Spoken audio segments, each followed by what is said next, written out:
What if the box you put something in didn't just hold it, but actually changed what it was? It sounds kind of philosophical, right? But in the really strange world of dusty plasma, scientists have found that the container itself can literally rewrite the laws of physics. So to see how that's even possible, we're going to take a little journey.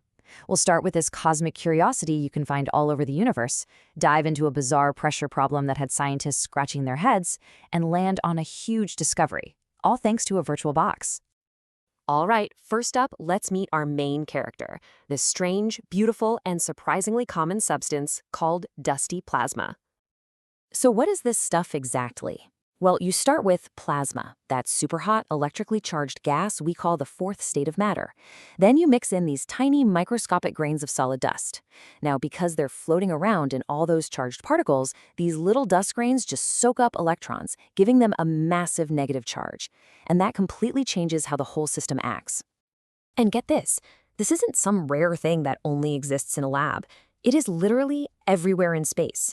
We see it in those massive clouds between the stars, just hanging out in the space between planets. And maybe most spectacularly, it's what makes up the incredible, majestic rings of Saturn. Okay, but here's where things get really weird. When scientists tried to measure the pressure of this dusty plasma in a laboratory, the results they got, well, they just didn't make any sense. The numbers weren't adding up with the physics they thought they knew. On the left here, you've got the ideal gas law. It's the one we all learn about in school. It's simple. Pressure scales linearly with density. You double the density of the gas, you double the pressure. Easy. But on the right, that's what was happening in the real-world experiments. The pressure was way, way bigger than predicted, and it scaled quadratically. So if you doubled the density, you didn't get double the pressure. You got 4 times the pressure. Something was way off. Now, here was the real problem. The computer simulations everyone was using at the time were modeling what you'd call an infinite system. It's basically a simulation with no walls.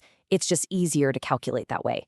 And all those simulations were predicting the simple linear pressure. But of course, the actual lab experiments had to hold the plasma in a box, a container, and they were getting this totally different result. So to try and solve this whole mystery, a new theory came along.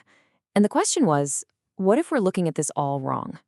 What if the pressure we're measuring isn't just one thing, but actually the sum of 2 different things? The hypothesis was that the total pressure is made of 2 parts. First, you have the normal kinetic pressure. That's just particles bouncing around, and it scales linearly like we'd expect. But then they proposed a second part, an electrostatic pressure. The idea is that these highly charged dust particles are furiously pushing against each other and against the walls of the container, creating this whole extra source of pressure, one that scales with the square of the density. This could perfectly explain what the experiments were seeing. Okay, that's a brilliant theory, right? But how in the world could you actually test it? How could you prove that the box, the confinement, was the secret ingredient all along? Well, you build a virtual experiment. So researchers ran this huge computer simulation. They put 4,000 virtual dust particles into a 3D cube. They told the computer how these particles should interact using something called the Yokowa potential, which is just a fancy way of describing how charged particles push each other away in a plasma. And then, this is the most important part, they gave the cube perfectly reflecting walls. Nothing could get out. It was like a cosmic game of Pong. And then they just started cranking up the particle density and measuring the pressure. And what they found? Well, it was the aha moment that tied everything together. This was the result that would finally resolve the entire mystery. This was the big question, right?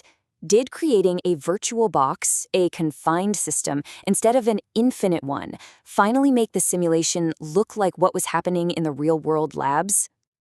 And the answer was a huge, resounding yes.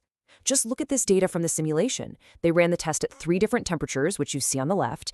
Then they tried to fit the results to that new 2-part equation. The number they were really looking for is over there in that last column, the exponent gamma.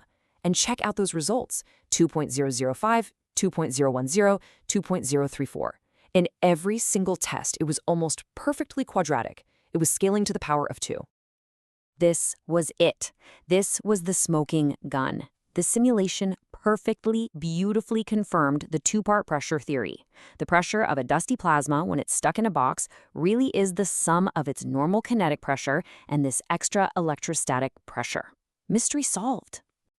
So why does this matter so much?